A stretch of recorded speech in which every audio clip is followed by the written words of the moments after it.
लेकिन आप स्वयं उस दशा में पहुंच जाते हैं जहां निर्विचारिता स्थापित हो जाती है, अंतर्मोह जाती है। अगर यहाँ कोई साइकोलॉजिस्ट हो तो समझ सकते हैं, वो इसको यूनिवर्सल अनकॉन्शियस कहते हैं, लेकिन उनको कोई बताने वाला नहीं था कि इस वाइब्रेशन के बारे में भी बहुत कम लोगों ने लिखा है। और सबसे तो कमाल ये है कि सिर्फ आदि शंकराचार्य ने ही इसके बारे में, लेकिन जो अपने को बड़े हिंदू भी कहलाते हैं वो आदि शंकराचार्य को लिखे।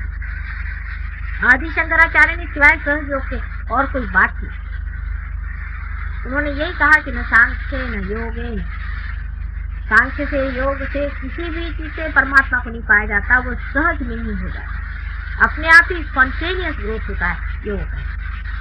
और उन्होंने कोई जाति वाति बनाई नहीं।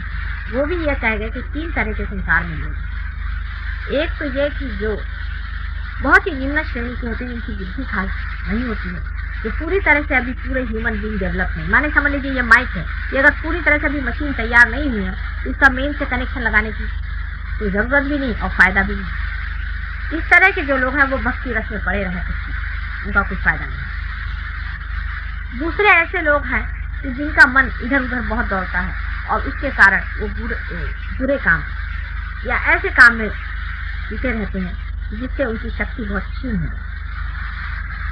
ऐसे लोग योग में पड़े जिससे कि वो योग से कुछ अपने को बचाए।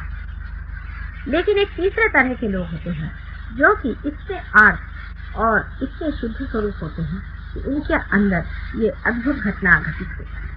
अब उनमें मुझ में यही अंतर है कि वो कहते हैं कि करोड़ों में एकाध होते हैं, मैं करोड़ों में लाखों कहती हूँ, लाखों हो सकते। यही एक बात उनमें हमारे में अंतर है। हो सकता है कि 6वीं शताब्दी में ऐसे ही लोग रहे हैं, लेकिन जैसे आज हैं मैं देखती हूँ कि इनमें से हजारों लोग इस चीज के पास। ये कुंडलिनी जागृति के प्रति भी आपने बहुत कुछ पढ़ा होगा। अगर आप उस किताबों को पढ़े हो तो शायद आप यहाँ ना आते, क्योंकि उसके बारे में ऐसा बताया कि कुंडलिनी की जागृति होती है तो बदन में बड़ी बड़ी फुंसियाँ निकल आती हैं या बड़ी आँख सी होती है। कोई लोग कहते हैं कि उसमें आदमी पागल हो जाता है, दुनिया भर की चीजें लेकर। इसमें ऐसा कुछ भी नहीं है। लेकिन वास्तविक ये लोग जिसको कुंडलिनी जागृति कहते हैं, वो कुंडलिनी की जागृति नहीं है, वो कुंडलिनी को नाराज है। क्योंकि जब कुंडलिनी मध्य मार्ग से उठती ही है और उठी रहती है, इसको और जगह से किसी भी तरह से हम अगर उठाने का प्रयत्न करें तो वो गलत होगा। मध्य मार्ग से वो तभी उठ सकती है कि ऐसा ही आदमी जो संपूर्ण परमात्मा के चैतन्य स्वरूप प्रेम को ही बांटता है, वही उस जगह को भर सकता है जो मनुष्य के बीचों बीच में जाए। वास्तविक ऐसे लोग बहुत कम हैं। थे, हम तो कहेंगे अब बहुत लोग ऐसे हो गए हैं। इन्हीं लोगों को रियलाइज करना चाहिए जिनके अंदर से चैतन्य शक्ति है। जब ऐसे ही लोग आपको जागृति जो देंगे, जो पार हो गए हैं, जो रियलाइज हो गए हैं, तब आपको कभी भी कुंडलिनी का कोई सा भी प्रादुर्भाव दिखाई नहीं देगा, जैसा कि लोग बताते। बिल्कुल तथाकथित है ये बात। इस तरह की घटना घटित होती है हमारे सामने। अब हजारों लोगों की जागृतियां हुई है। बम्बई शहर में 10,000 कम से कम लोगों की जागृति हुई है और पार भी करीबन 3,000 से ऊपर लोग, 4,000 करीब, कहते हैं 3 और 4 के बीच में लोग पार हैं। लेकिन किसी भी आदमी को इस तरह की तकलीफ होते हमने देखा नहीं जैसा वो है। हाँ, थोड़ा बहुत जरूर रेजिस्टेंस जिसे कहते हैं हो सकता, क्योंकि हम तो इधर से प्यार दे रहे हैं। हो सकता है आपसे कोई नफरत कर रहा हो और आपके अंदर बसा हो, वो जरूर थोड़ा आपके शरीर को हिला सकता है, आपको कोई दुख दे सकता है, लेकिन वो भी थोड़ी देर में नष्ट हो जाता है और वो भी भाग खड़ा हो जाता है। क्योंकि जब वो देखता है कि यहाँ प्यार ही आ रहा है तो वो भी, जैसे कि उजियारे को देखकर अंधेरा भाग जाता है, वो भी चीज करता है। लेकिन कोई भी इंसान को हमने आज तक देखा नहीं कि उसके बदन में फोड़े आए हों या फुंसी आए हों या वो पागल जैसे की बात। अभी कुछ दिन पहले हम एक जगह गए थे तो एक साहब हमारे तरफ से पाँव करके बैठे, 3 से 5 से न बैठे, तो उनका कैसे बैठे दीजिए, नहीं तो मैं तो मेंढक के जैसे पूछता हूँ। तो उनका ये क्यों? पहले मेरे गुरु ने बताया कि जब कुंडलिनी की जागृति होती है तो आप सब मेंढक के जैसे। तो उसको हमने कहा कि तुम्हारे तो अभी जागृति नहीं हुई और बहुत मुश्किल काम है तुम्हारा जागृति है, क्योंकि बीच की जो सुषुम्ना नाड़ी है जिसमें की ये जगह बनी हुई है, उसके अलावा हमारे अंदर और 2 नाड़ियां हैं जिसे कि सिंपैथेटिक नर्वस सिस्टम कहते हैं।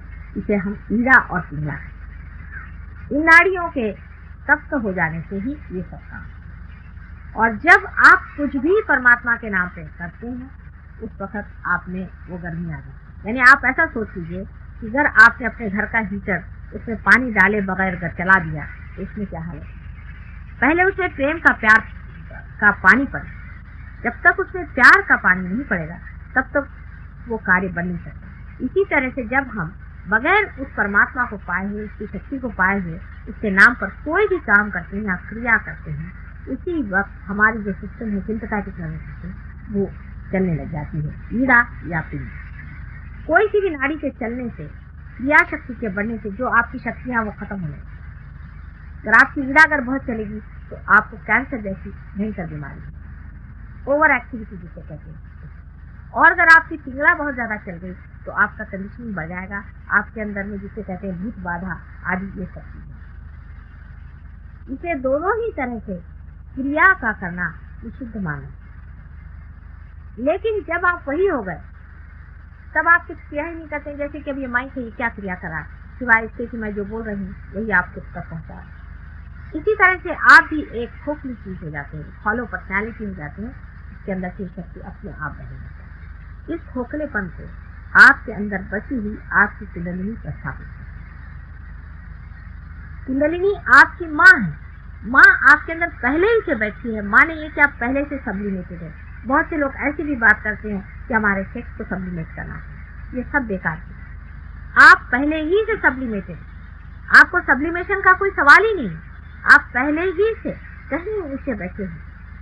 और इस तरह की गलत धारणा लेकर के भी जो लोग चलते हैं वो भी अपनी माँ का ही स्वयं अपमान करते हैं। और इसी कारण उनकी कुंडलिनी तो जगती नहीं, लेकिन उसका जो क्रोध है, कुंडलिनी का जो क्रोध है वो आपके सिंपैथेटिक पर दौड़ने लग जाता है और बुरी तरह की गर्मी लोगों को होकर लोग पागल करते हैं।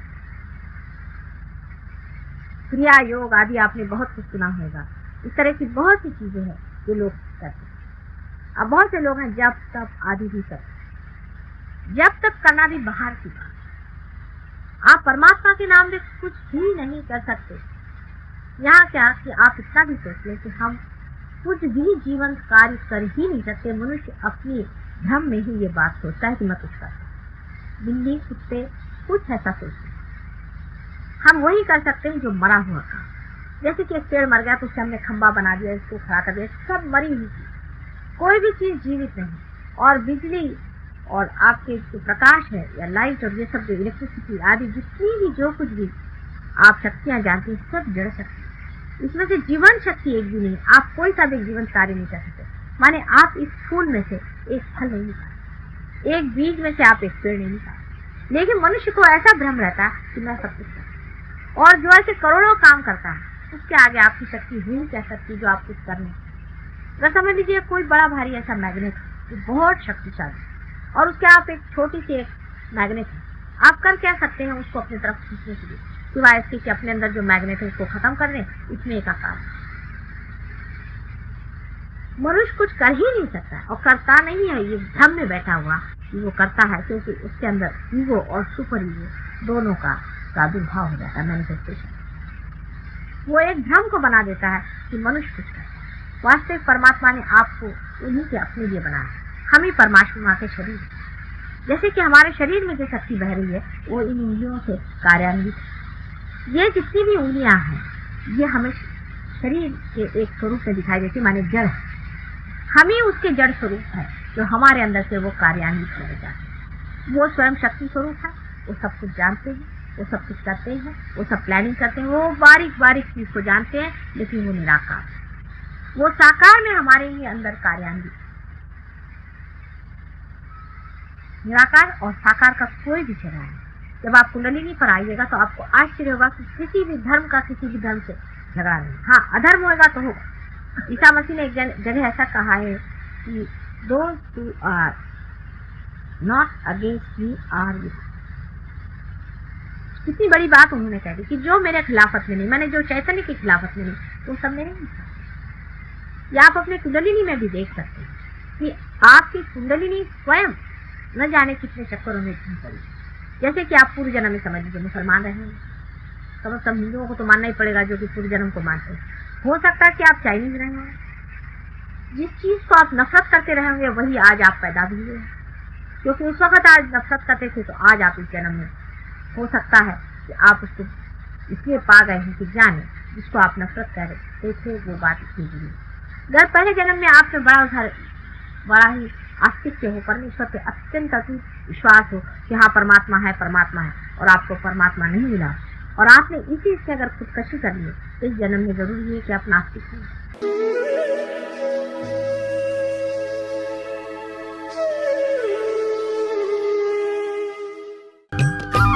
सब्सक्राइब कीजिए कुंडलिनी जागरण को और प्रेस कीजिए बेल आइकन को, जिससे कि आपको मिल सके हमारी लेटेस्ट वीडियो सबसे पहले।